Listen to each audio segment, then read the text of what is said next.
নিতুজ হেসেলে আপনাদের স্বাগত। হাতে সময় কম থাকলে তোমরা এই আইটেমটা বানিয়ে নিতে পারো। কড়াইতে কিছুটা সর্ষের তেল দিয়ে দেবে। তেলটা গরম হয়ে গেলেই ওর মধ্যে দিয়ে দেবে কিছুটা পরিমাণ কুচিয়ে রাখা পেঁয়াজ।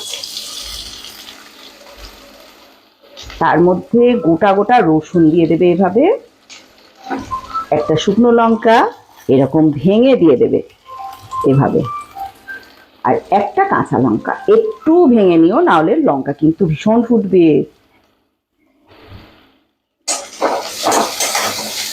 এই সবকটা উপকরণকে লাল লাল করে ভেজে তুলে নেব।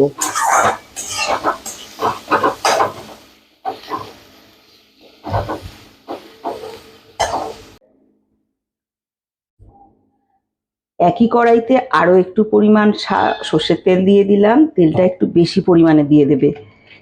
দিয়ে এবার মাছগুলোকে গরম তেলে ভেজে নিতে হবে। খুব বেশি ভাজবে না, তাহলে কিন্তু একদম ছিবড়ে ছিবড়ে হয়ে যাবে। ঠিক দেখো, আমি যতটা ভাজছি ঠিক অতটাই ভেজে নেবে তোমরাও। ভাজার সময় দিয়ে দেবো অল্প পরিমাণে লবণ।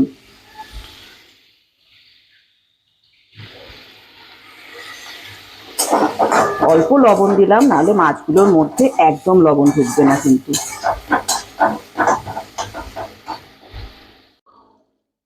এই যে ঠিক এভাবে ভেজে নেবে, খুব বেশি কড়া করবে না কিন্তু। এই যে যতটা আমি ভেজেছি এরকমই।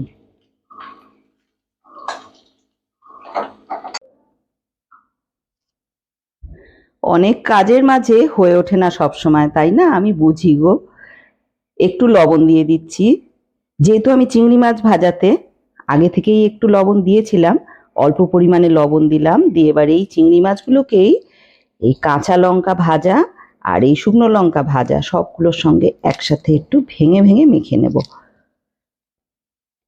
দেখো, খেতে তো ইচ্ছা করে, তাই না?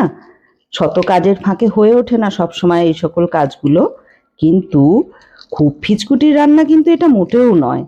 খুব সহজই বলতে হয়, কিন্তু খেতে কিন্তু দুর্দান্ত লাগে। তোমরা কিন্তু অবশ্যই ট্রাই করবে জিনিসটাকে একবার, তবে তো বুঝতে পারবে গরম ভাতের সঙ্গে মেখে খেতে এই যে ডাল চিংড়ির ভর্তাটা কতটা লোভনীয় হয়। এভাবে সব চিংড়ি মাছগুলোকে না ভেঙে ভেঙে নিতে হবে, তাহলে খাওয়ার সময় মুখে পড়বে, খুব বেশি টেস্ট লাগবে।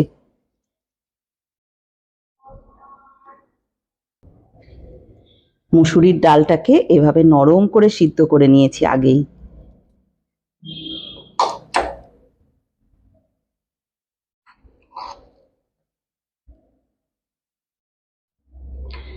এবার এই ডালের সঙ্গে এগুলোকে সব সুন্দরভাবে মাখিয়ে নাও। আমার মতো চিংড়ি লাভার কে কে আছো অবশ্যই জানাবে। যাতেই চিংড়ি মাছ দাও না কেন, সেটাই প্রচন্ড লোভনীয় হয়ে ওঠে।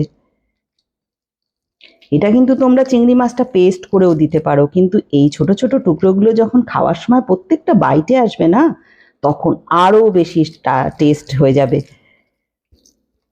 এই যে ডাল দিয়ে চিংড়ি ভর্তাটা ঠিক এভাবে হাত দিয়ে ভালোভাবে মাখিয়ে নেবে।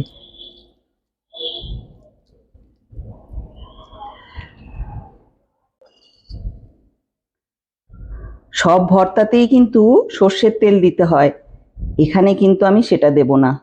এই যে চিংড়ি মাছ ভাজার যে তেলটা, সেটাকেই ওপর থেকে দিয়ে দিলাম। মাছ ভাজার এই গন্ধটা তেলের মধ্যে ভরপুর আছে।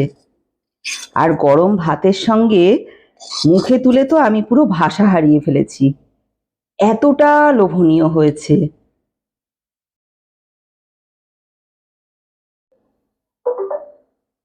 আর একটা কথা শোনো, গরম ভাতে মেখে খাওয়ার সময় এই কাঁচা পেঁয়াজের টুকরোগুলো কিন্তু নিতে একদম ভুল করো না।